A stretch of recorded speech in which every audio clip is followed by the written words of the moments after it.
Alright guys, we're getting close to the end of the recap of Silo, a story that keeps getting more and more interesting with each episode. Welcome back, I am the Nautilus and this is the Flamekeepers, episode 7 of season 1. This is a tension building episode. There's lots of Silo politics and intrigue in this one, but the pacing is quite fast. Before we begin, shout out to the channel patrons and the Discord. If it's something you're interested in doing, you can follow the links in the description. I'd also like to give a special shout out and welcome to the newest channel patron, Andrew. Thank you so much, Andrew, for doing this. Your name will be in the credits of my videos going forward. Now for the main course. Episode 7 begins with Gloria, who we find in the middle of having some kind of dream. In it, she's standing outside at the beach and she's talking to what looks to be her husband and daughter, but from what we know, she doesn't have a husband. So this isn't really happening. She's daydreaming. And we're brought back to reality when we see a nurse walking into the shot. Of course, this looks completely out of place, but she's here to give Gloria some medication. The nurse hits her with the sedative and she notes that missing her dose is the reason for this behavior that she's having. Okay, so we know she's not mentally ill.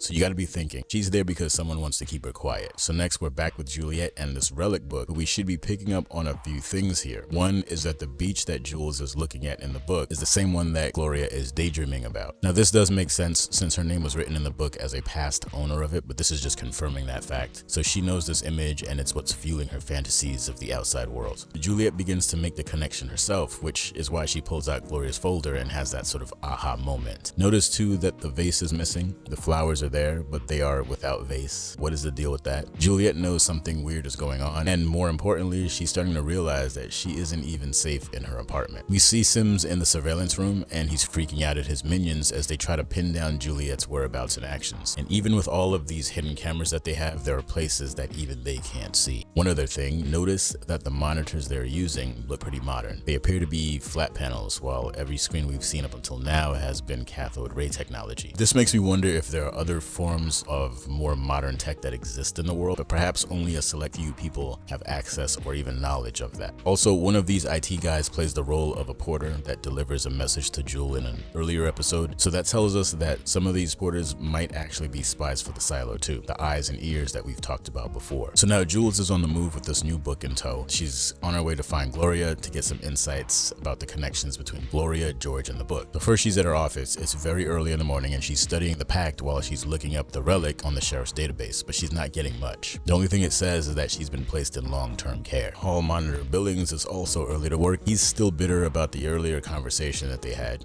Juliet's behavior looks so shady to him, and the fact that she continues to treat him like an outsider is only straining their relationship even further. He tells her about a message from maintenance and how they apologize for breaking the vase in her room and it will be fixed. So maintenance can go into your home when you're not there without your okay. Now if I was a paranoid person, I might think that they're in on it too. So Jules heads to see Gloria but runs into some resistance from the nurse on staff. She's apparently been told not to let anyone talk to Gloria, and we find out that the order for this came straight from Judge Meadows. Juliet uses her badge as a reason to get access. Despite that, she needs access for a quote-unquote relics case. Now, why would Meadows, the head of judicial, concern herself with such a small detail? Unless she's determined to keep something related to the murders a secret. Gloria is mentally absent and in no position to be of help to Juliet unless she can talk to her when she's not hopped up on sedatives. Juliet has to come up with a plan and fast. In the next scene, everything is going swell until there is an emergency call on the radio about some ruckus in the mids. Billings tries to contact Juliet about it, but she cuts off a radio again. So Jules wants to talk to Meadows to at least temporarily remove the order that Gloria be sedated so that she can continue her investigation. When she goes to see Meadows at her office, it turns out that she's not there. She's out sick. So in the meantime, Billings is responding to this street riot that's taking place at some bar in the mids. Not only did he have to take control of the situation without any help from her, but he lied to cover for her while she was away. She gets a 3rd degree, and you really can't blame him.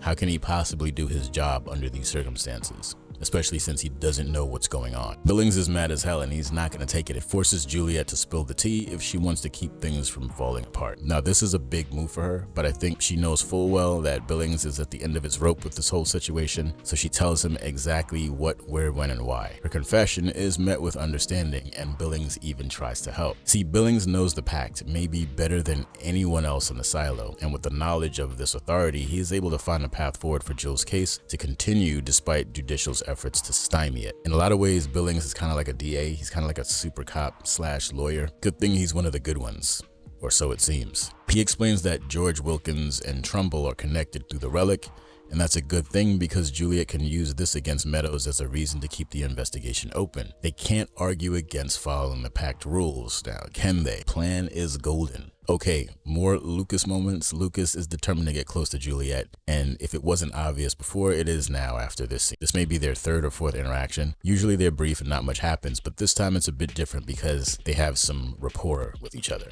They get into talking about the stars again, and Lucas mentions that he also works in IT. He's a systems analyst. I'm not sure why this is significant yet. My gut says that this fact may matter much later on in the story. There are no coincidences. Things get a little hot in the cafeteria, and that's something I never thought I would ever say. There is a moment where Lucas shoots a shot with Juliet and she backs off and runs because she's not ready for this. But all this talk of stars leads to a shot of Jules looking at that book again, and we notice the constellation images in it. She's learning about stars for the first time in her life. I was obsessed with astronomy as a kid, and I have to say I have never really grown out of it, but I can't imagine not having that knowledge until so late in life. It's almost tragic. Imagine how something like this might affect a person in the silo, someone who is completely ignorant to the outside world, and then they suddenly learn all of these truths that we take for granted. It has to be life-altering. Jules meets with Bernard for another weird conversation. In it, he tells her that he's been warned by Meadows because he stood up for Jules when Sims accused her of playing dirty. He goes on about how he just wants to help, but can't. All the while, he paints a picture of himself as the sole defender of the silo against a deeply corrupt judicial department. He's saying Meadows is the real threat, in a nutshell. He also tells her that although keeping the generator running is important, the creation of power for the silo is just the start of it. It's how that power is used to keep the silo running that is even more important. So according to Bernard, the servers really run the silo, and if Meadows were to get control over that, then the silo would be at her mercy.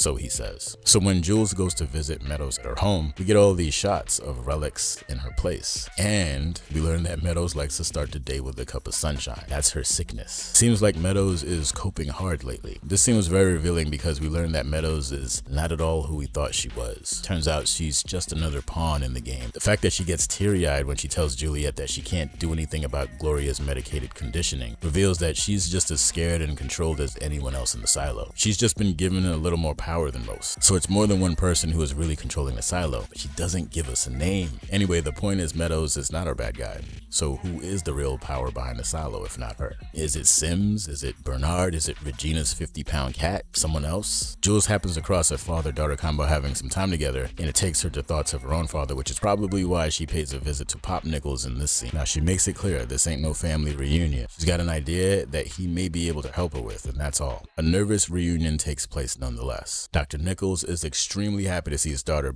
but she's brisk in her response every time he tries to connect with her. So Juliet needs his access as a doctor to get Gloria off the meds for a bit. At first, he's leery about the idea, but he really wants to please Jules this time. So he takes the extreme risk of removing Gloria from her room and getting her cleaned up, and then he brings her into another room that he knows isn't under surveillance, the nursery. Hold on a sec, hold up. How does he know that they don't watch this specific room? Am I the only one to think that's strange? So he tries to medically reverse the effects of the drug, which sends Gloria into a seizure. Instant flashbacks occur for Jules from her childhood, and it shows. Meanwhile, the turtlenecked terror of the silo continues his hunt for Juliet from his secret room in the janitor's closet to no avail. Juliet and Pops haven't seen each other for a minute, but the beef cooks forever, and it's not gonna get any better after the scene that comes next. So Gloria's starting to come to, she's a bit coherent, and she confirms that she is the Gloria that owned the book prior to George. She also reveals that she too went through the same situation as Allison with regards to having a baby. She was also tricked into thinking that she had her birth control removed when it wasn't, and she claims Pops Nichols is the one that did it. Dun dun dun. This poor man cannot win for losing. The drama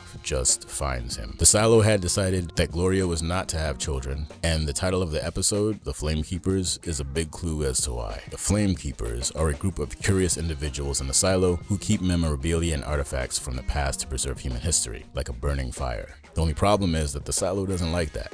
Like, not at all. So they try to eliminate the Flamekeepers by not allowing them to have kids who might also grow up into curious, meddling adults. Some people call it eugenics. I call it nasty stuff. Gloria also says something about the water being treated to make people forget the past. So Gloria reveals that Juliet's mom was one of the Flamekeepers, a rebel, in spirit at least. So it made me wonder why Hannah was able to have 2 kids if the silo knew she was a problematic citizen. They would have done her dirty like Allison and Gloria, right? I'm betting there is an unusual set of circumstances behind her story. I wouldn't be surprised if they let her have kids, but only because Pop Nichols was meant to keep her out of trouble by reporting any of her questionable activities. Now, Jules' disappointment in her father will only get worse. It just deepens after this bomb of a reveal. Dr. Nichols tries to defend his actions, citing that he didn't even know what he was doing, only that it was good for the silo. He says that they told him it was just to help prevent the spread of disease. Whatever he believed, he knew deep down that what he was doing was wrong. He was lying to these women. But he probably also felt obligated to do so out of fear of what would happen to him or his family if he didn't comply. I'm going to talk about this guy when I do the deep dives on Juliet's character later on. This whole situation gave me a lot to think about. Now, right before the scene ends, Gloria tells Jules that Hannah did not die of natural causes,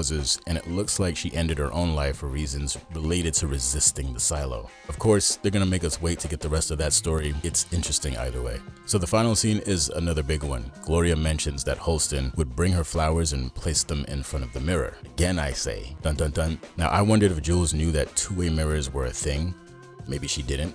But she knows now. Holston blocked the cameras in the room because he wanted to hide his actions from Judicial, and he knew that they had cameras behind the mirrors. So Holston, this Holston guy, the man likes to hide things in vents. It's a thing he likes to do. So Juliet checks the vents after covering the mirror, and voila, hard drive. This is the part where I jumped off my couch and yelled, yes. How long did we wait to find this? Sims knows that Jules knows that there are cameras now, so she's gotta move quick. With raiders en route, Jules grabs the relics and bounces with quickness. Things between Jules and Sims have escalated. He's looking for her now, and if that's the case, she doesn't have a lot of time left. So that was a tense episode. Very good episode. We got some major pieces of the story uncovered. So I thought overall this is one of my favorite episodes so far. So that's a wrap on episode 7, Flamekeepers. If you enjoyed this video, punch, kick, and slap buttons. Thanks for watching, and special thanks to the channel patrons as always. Remember, be good to yourself, be good to others. Until next time, this is the Nautilus signing off.